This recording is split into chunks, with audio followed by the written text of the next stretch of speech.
Hi, I'm Lizzie, and this is my project, Preserving the Future of Heritage Architecture. The City of London is a complex region of the UK known for tall skyscrapers, many churches, and its wealth of power. The city was established in 43 AD, initially known as Londinium, and has one of the most complex political systems in the world. My archive of the city is rooted in the architectural evolution of this setting. A selection of key architectural landmarks brought architectural expression to the changing city and highlight a key pivot point in architectural thinking around the 1970s. From preserved forever to systematically scraped, the architectural design changed priorities. Sustainability has led this shift in thinking, with the repeated replacement of materials in the forefront of most recent design processes. Within the city, a repeated artifact of note was the facade. Modern facades have vast levels of external glass, whilst preserved, typically older facades are of longer-lasting materials which have resulted in their retention. The retained facades are typically preserved without the surrounding building.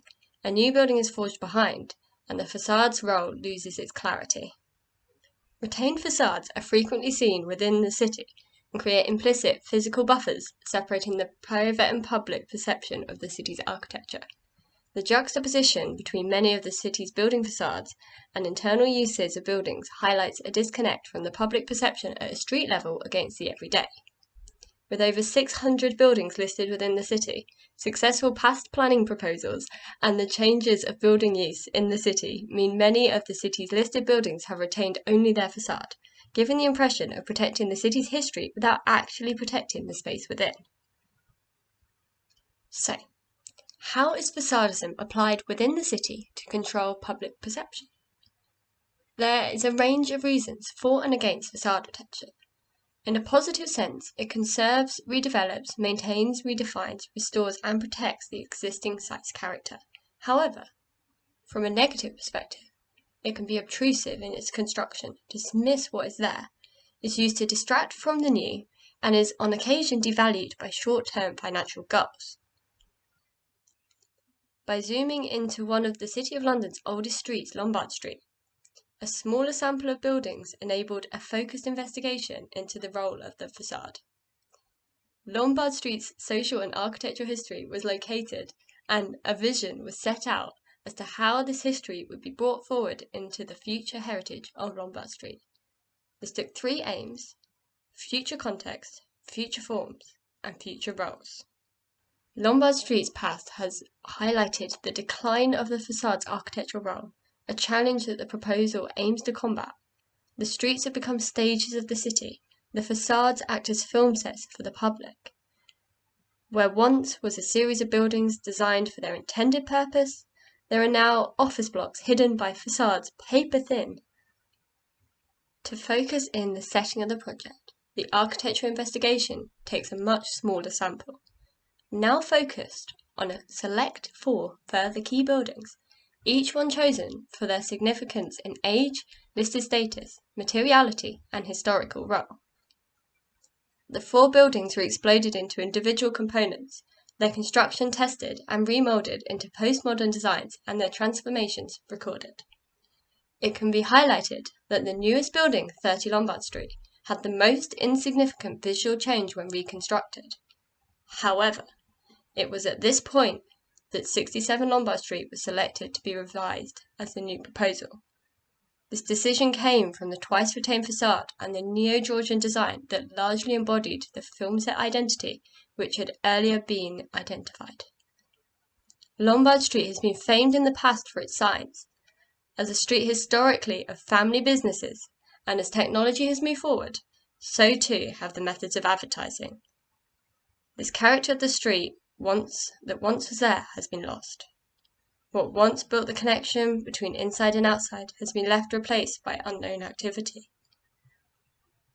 Therefore, the project must encourage new life to be grown within the street. In response, alongside the building's transformation, the project launches with the core ambition within the design to bring new life to Lombard Street. The streetscape of Lombard Street today is much like its counterparts in the City of London.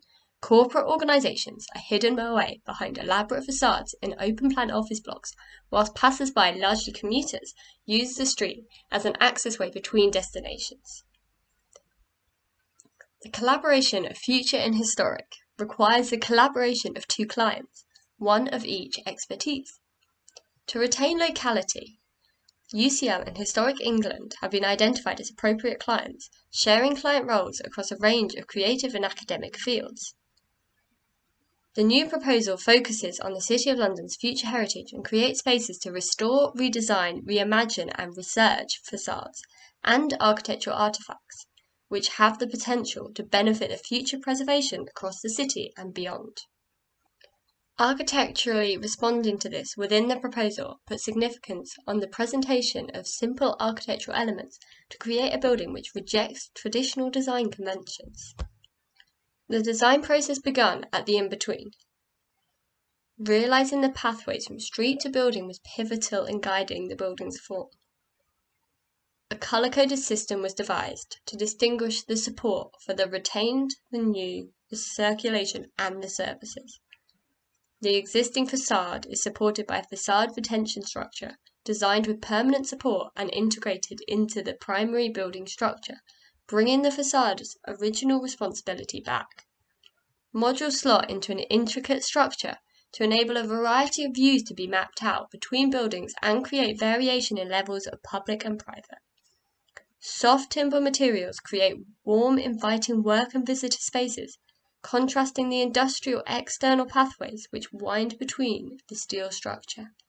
The external structure's rigidity will be broken up by the spaces of respite and planting to ensure the space is inviting to travel through, explore around, and pause within. Acts of preservation circulate through the site. Along the way, creatives, academics, and members of the public will interact to build the city's future vision. The future is collaborative. The faculty enables collaboration to begin. Thanks for watching. I hope you enjoy exploring the impact of facadism in greater depth alongside my response, a faculty for the future heritage of architecture, as I investigate the value of facades within my portfolio.